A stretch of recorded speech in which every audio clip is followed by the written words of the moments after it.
মহান মুক্তিযুদ্ধে পাহাড়তলীতে চট্টগ্রাম জেলার সর্ববৃহৎ গণহত্যা সংঘটিত হয়েছিল।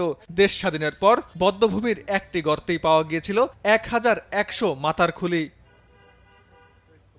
পাহাড়তলী বধ্যভূমিতে ফুল দিয়ে মহান মুক্তিযুদ্ধের শহীদদের প্রতি শ্রদ্ধা নিবেদন করেন সিটি মেয়র ডাক্তার শাহাদাত। বাংলাদেশিদের উপর পাক হানাদার বাহিনী কোনো ধরনের আগাম কিছু ছাড়াই তারা ঝাঁপিয়ে পড়েছিল এবং গণহত্যা করেছিল, এবং আমরা সেদিন অসহায় বাংলাদেশের মানুষকে দেখেছিলাম।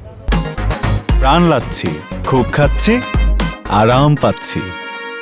মাগুরার নোমানী ময়দানে শহীদ মুক্তিযোদ্ধা স্মৃতিস্তম্ভে পুষ্পস্তবক অর্পণ করার মধ্য দিয়ে পালিত হয় গণহত্যা দিবস।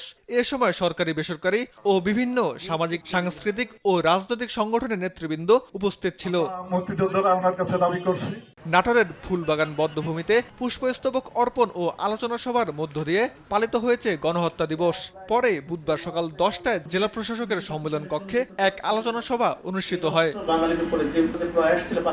নেত্রকোনায় স্মৃতিচারণ, আলোচনা সভা, প্রার্থনা, আলোকচিত্র প্রদর্শনীর মাধ্যমে পালিত হয়েছে গণহত্যা দিবস।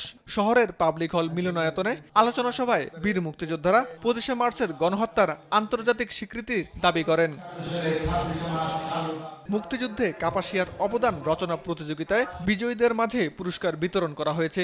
এতে উপজেলার বিভিন্ন শিক্ষা প্রতিষ্ঠানের 576 জন শিক্ষার্থী অংশ নেন।